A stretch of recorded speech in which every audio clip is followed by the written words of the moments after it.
Hello, my name is Chloe, welcome to my channel. Today I'm bringing to you my August wrap up. So in the month of August I read 19 books. I've got my stats here, so I'm going to have to read from my notebook. So I read 19 books overall and my average rating comes out at 3.3 stars. So I guess it was just a very average month. I did read quite a lot and I had a lot of 5-star reads, but I had some questionable ones there as well. As always, I'm going to start from my least favourite book and work it up to my favourite.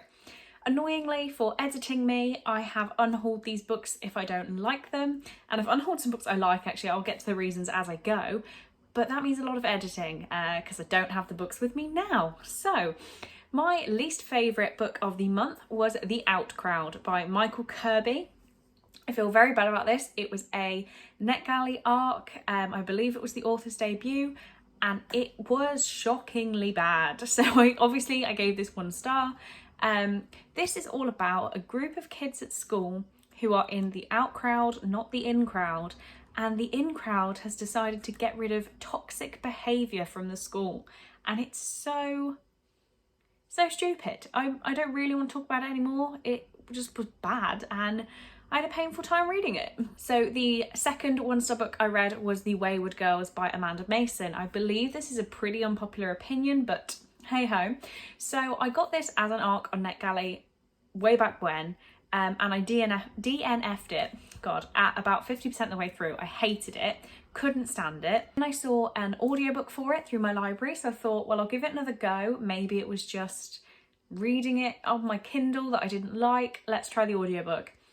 And I still hated the audiobook. So this is about a family who live on like a remote farm and there's some ghost activity and there are a group of people decades later who decide they want to reinvestigate. I didn't like it. It's supposed to be a thriller. The twist I actually saw coming. It was silly and I didn't love it. So next I have the 2-star books. The first one being Grace is Gone by Emily Algar. This was another e-arc that I had from NetGalley and I was not a fan. So please skip. Wait, no, I'm not going to spoil it. I guessed the ending within 10% of this book.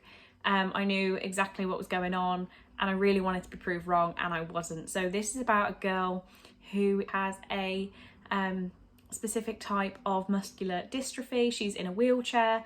Her mother does everything for her and the neighbour goes around to the house one day, finds the girl missing and the mother dead. I didn't like it. I thought it was really bad actually, and I think this author was fine at writing. I feel like she has different avenues she can go down. Maybe with true crime would be a good one. No. So the other 2-star book I read was A Bit of a Stretch by Chris Atkins. Again, a NetGalley arc. NetGalley has not been kind to me, but I did get through a lot of my arcs this month. So this is a non-fiction about British prisons from a prisoner's perspective. This was fine. A lot of it was kind of interesting actually, but I had to rate it. So my 3-star rating normally means fine. I had to knock it down a star because I didn't actually like the author's personality, and because it was a non-fiction, that was like the telling of the story. His narrative I didn't like. It was a very politically based book, which obviously because it's about prisons and like funding, so I knew it was going to go that way, but it just was a bit like, focus on the fact that you did a crime, you were guilty of said crime, you went to prison for the crime. I understand that it's about the conditions and them not being up to scratch, which he did do a good job of writing about. But you are not an innocent man, so don't act like it in the book. Okay, right, carrying on. The 2.5-star book I read was actually our sister's approximately pick for the month. So that is My Sister the Serial Killer by Oyin Cam-Braithwaite. I will link mine and Brittany's live show in the description if you want to go check it out and hear some more detailed feelings on that. I just did not engage with this book at all. I didn't care for the characters.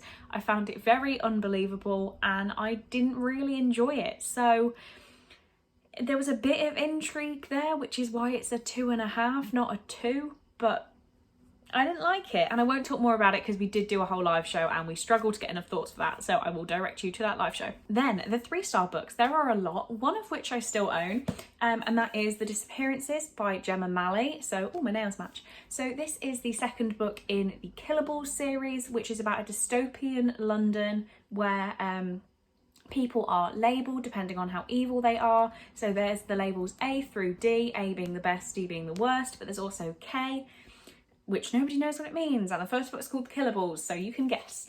The Disappearances follows the events after the first book, obviously being the sequel, and I didn't love this. I can't talk too much about it, obviously, because I don't want to spoil the first book, but this felt like a different author could have written it.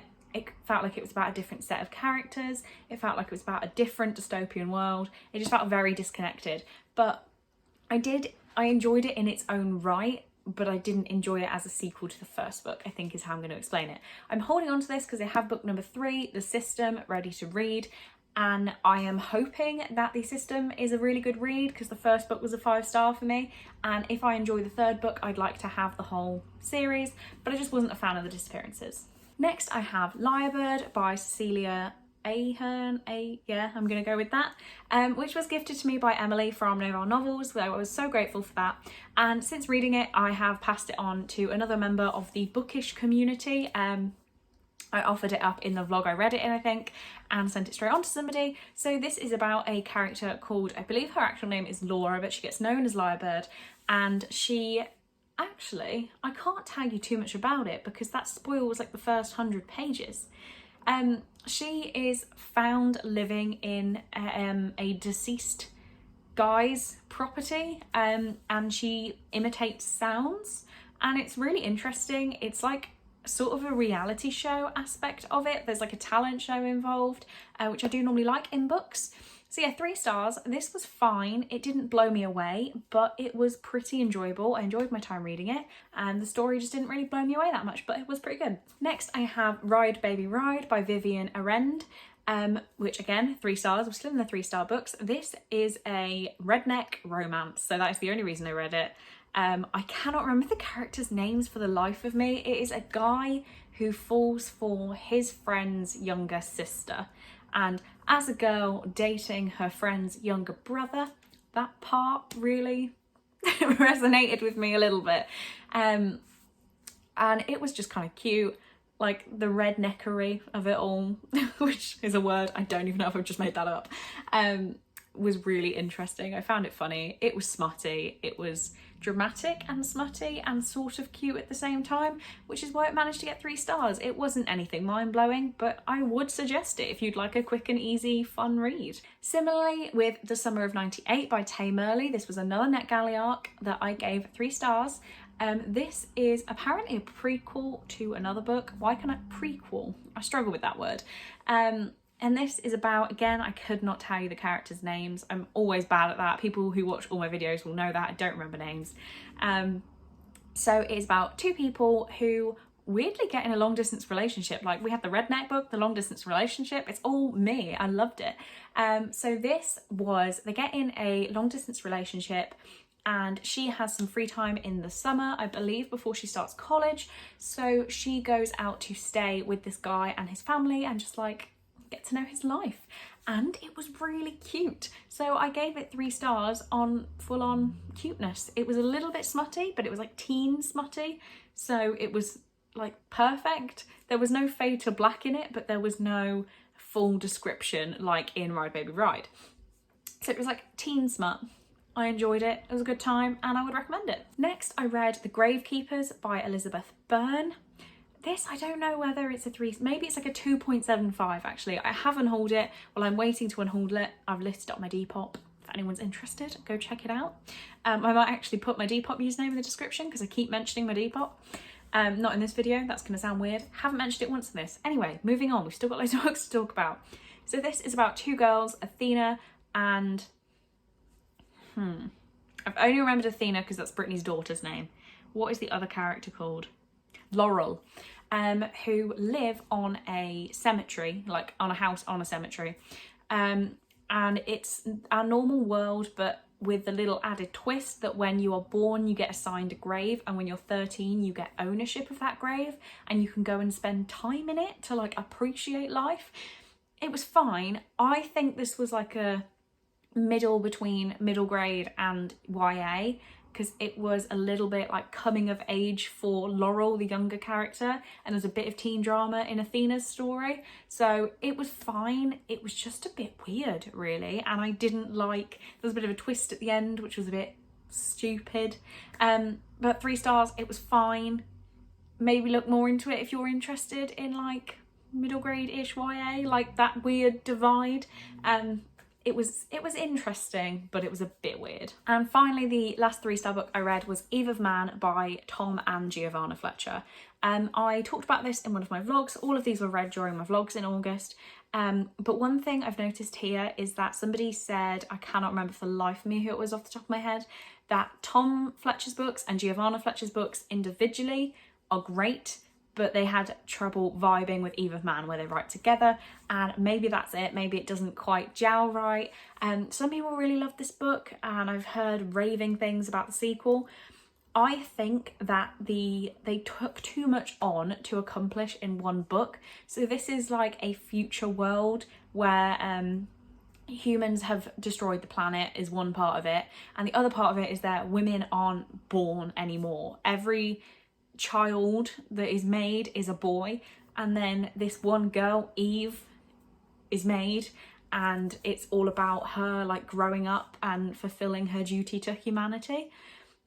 I wasn't a fan. I really wasn't. I think when I read the synopsis, I didn't realise it was going to be so much like dystopian, not fantasy. I think I wanted it more fantasy, whereas trying to gel it with actual human life and like the evolution of human life, that's where I think it took a bit too much on, and I didn't love it, but I could appreciate what they tried to do. I still have so many books, so I'm going to talk a little bit less. The 3.5 star book I read was The Mothers by Britt Bennett. This was from my August reposed book boxing, so book unboxing. So I can link that in the description if you want to check it out, if you want to see what else is in that box.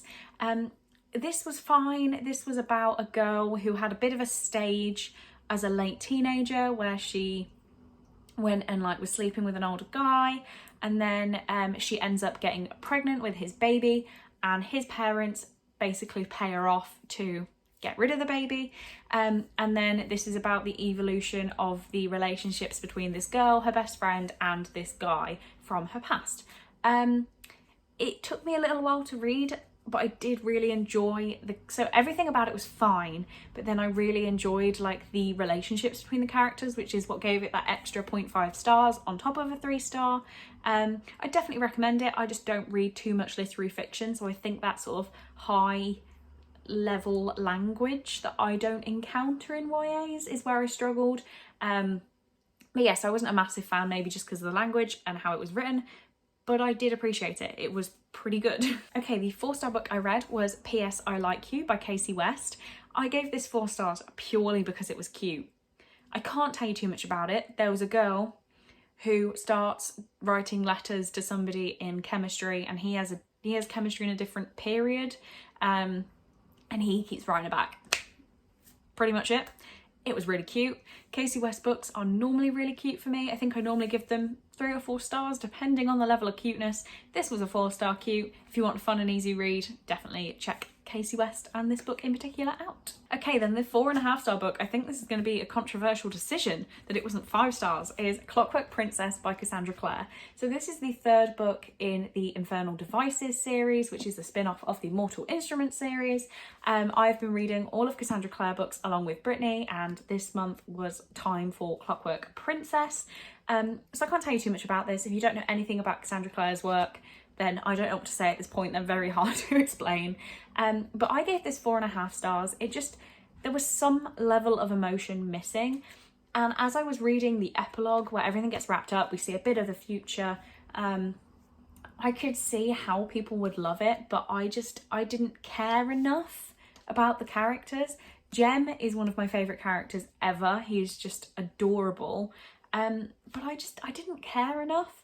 I loved Magnus's involvement in this book. I won't say too much about that, but the next book I need to read of Cassandra Clare's is The Bane Chronicles, so we get to find much more out about Magnus, and yeah, I did enjoy his elements in this book, and I enjoyed Henry's stuff in this book if you've read it. But yeah, it wasn't 5-star, but it was really, really good. And now onto my 5-star reads for the month. The first one I've got here being Do Not Disturb by A.R. Torr. This is the sequel to The Girl in 6E, and as I said, gave it 5 stars. I can't tell you too much about this, with it being the second book. This seems to be a theme of this video. But The Girl in 6E is about a girl called Deanna Madden, who is a cam girl, and she also loves the idea of killing people. Fair play. So she decides that she needs locking up in her apartment in 6E, where she works as a cam girl for money, and then everything is ordered to her apartment. That's all I'll say about the synopsis, because that covers the first book as well.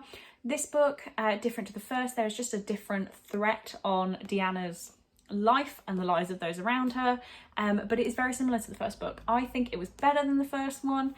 It was very descriptive. There was a lot of cam girl activity that was described in great detail that even I didn't need, but at the same time really appreciated it. It was so interesting to read, which sounds crazy to say, but it really is just interesting. I think interesting is the only word, and that intrigue, 5 stars. Next one I've actually unhauled for a weird reason is Last Sacrifice by Rochelle Mead, which is the 6th book in the Vampire Academy series. So the only reason I got rid of these books was I had mismatching editions. They didn't match at all, and they were a bit battered and bruised, and I decided I wanted to get a nice new set, which I haven't ordered yet, but I unhauled my copy. So yeah, 6th and final book in the Vampire Academy series. I can't say too much about it. I've been talking for far too long. All I will say is that I think this is the perfect ending to the series. I loved it. There was drama, there was romance, there was like action. It was great, and I really, really loved it. Next, another one I've unhauled just because I don't think I'd ever read it again is The Turn of the Key by Ruth Ware. So I actually buddy read this with Christina over at Christina Campbell Books. I can't speak for her. I had a great time reading it. And this is a thriller where the main character is working as a nanny in a house up in like rural Scotland. I think it was Scotland. And she's in the middle of nowhere, and this house has sort of a history of nannies that disappear, and it's weirdly all run by technology, which is a strange thing. It was really, really good. I did not guess what was going on. I'm not sure how, I just didn't. And thinking back, can I even remember? Do I need to keep this book so I can reread it? Because I don't think I remember all the details. Either way, I really enjoyed it. It is my second Ruth Ware book, so I've also read In a Dark, Dark Wood, which I gave 3 stars, and this one I gave 5 stars, so I did really, really prefer this one. And I've ordered 2 more books of hers, so I think Ruth Ware's going to be a pretty good author for me, and I would definitely recommend The Turn of the Key. So 2 books left, the next one being The Switch by Beth O'Leary, which I read with Emily at Novelle Novels. We both absolutely loved The Flatshare, so I couldn't wait to pick up The Switch. I don't think The Switch is as good as The Flatshare, but it's still a 5-star read. So this is about Eileen and Lena. Lena is working down in London. She's young. She's got a very stressful job, and she's been given a bit of time off to like sort herself out because she's having a bit of a rough time. Eileen is living up, it's not Scotland, it's like Yorkshire. She's 79, and her husband has ran off with another woman. So she just wants to get back into, like, she wants to have another romance and another chance at life. So they switch houses, and Eileen goes to live down in London and Lena goes out to live in Yorkshire. And that's all I'll say. It's just really, really cute. And it was such a good time. Really enjoyed it. And anything else that Beth O'Leary writes, I will be jumping on. And so, my final book of the month. My favourite book of the month. And if you didn't guess this, do you even know me? Probably not. My favourite book of the month was Midnight Sun by Stephanie Meyer, which, as everyone will surely know, is the latest Twilight book. It is Twilight retold from Edward's perspective, and I did a whole reading vlog where I just read this book, which I can link in the description for you if you really want to see all of my thoughts. All I will say for this video, because I've talked about this book so much, is that I love this book. It is huge, but it was so great because by getting Edward's narrative, we got thoughts from everybody. Edward reads thoughts. We had all of the minor characters that we've always wondered what they were thinking, we finally found out what they were thinking. The only thing that I'm mad about with this book is that apparently Stephanie Meyer has said she's not rewriting any of the rest of the books in Edward's perspective, just this one, and that makes me kind of sad. I feel like she could keep going. I feel like we need more Twilight content. We waited long enough for this. I just had to crop a bit out because I went to just spoil the whole of Twilight. Well done, Chloe. It was a really, really good time and I would recommend it for all Twilight fans. Okay, so that is my wrap up for August. I had a pretty good month. I really enjoyed my reading and I already think I'm gonna read a lot more in September. I have got some life stuff happening, which means I have a couple of free weeks and I'm gonna fill it with reading. So hopefully my wrap up won't be quite as long as this one. I have nattered on for far too long, but if you've made it to the end of this, then thank you so, so much for watching. I really do appreciate it. I hope you enjoyed it and I will see you in the next one.